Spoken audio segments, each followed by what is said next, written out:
National Night Out celebrates neighborhood. It's a reminder that in a big community like Houston, we got 2.2 million neighbors, and the neighbors who we ought to reach out to first are the folks we live next to. That's what most people think of neighbors. Here we go. Come on.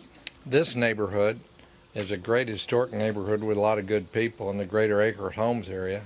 But I'll tell you what, there's a lot of streets like this street where a lot of the lots had been abandoned.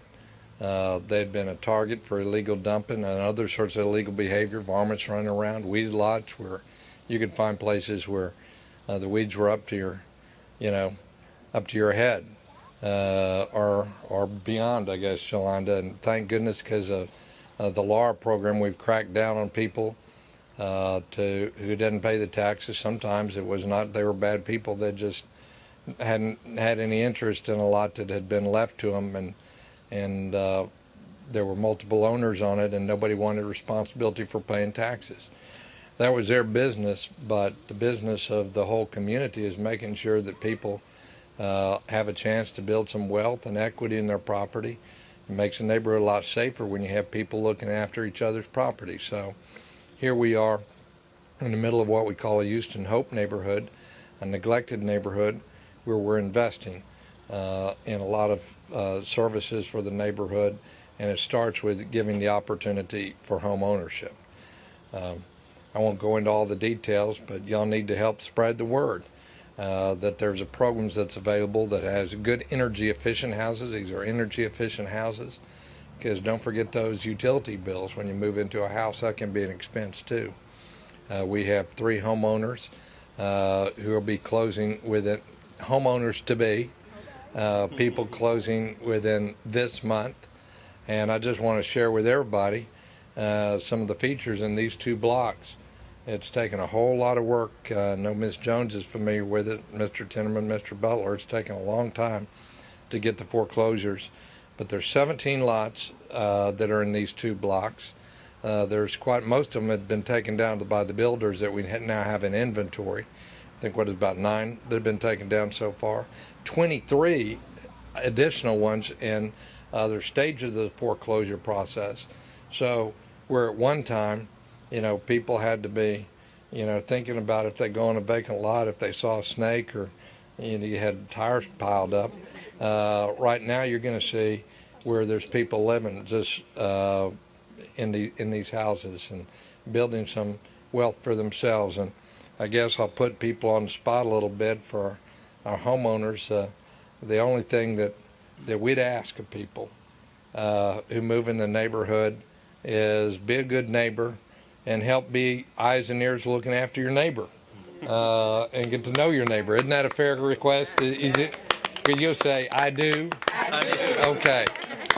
So we got, because I'll tell you what, we have a lot of good people working in every single neighborhood, but I can tell you the neighborhoods that become magnets for crime, the ones that become magnets for crime is where there's not a lot of people looking after their neighbor.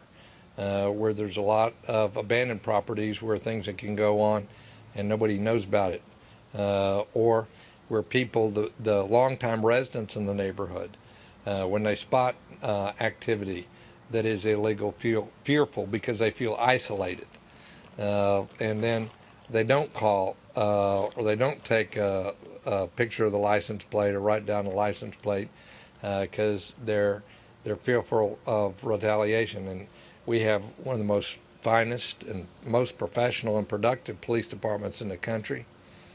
Houston Policing has changed an awful lot in the last 30 years and changed for the better. And under Chief Hurt's leadership and those who preceded him, we have the best educated, most productive, most professional police department in the country. And if you see something going on, there are laws designed to protect the confidentiality, and we will respond because we want to help you help the neighborhood. For others here, and I see some of my friends here, super neighborhood leaders, community leaders, we have about, like a lot of big cities, about 1 uniformed officer for every 400 citizens. And whether that number is 1 in 350 or 1 in 450, it doesn't make a whole lot of difference. And if they're the only ones who are looking out for illegal conduct, then we're going to get overwhelmed. But on the other hand, if the tiny percent of the people who disobey the laws, who are prey on vulnerable, know that everybody is looking after their activity and reporting illegal activity, then we are going to be a safe community. And ultimately, it's not just in the hands of the mayor or the law enforcement.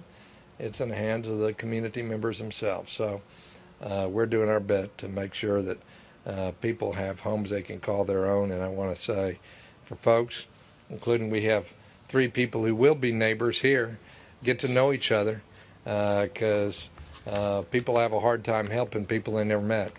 And it's a lot easier if you know that everybody else in the same neighborhood is in the same boat. Thank you all very much, and have a good time. Drink some of that lemonade.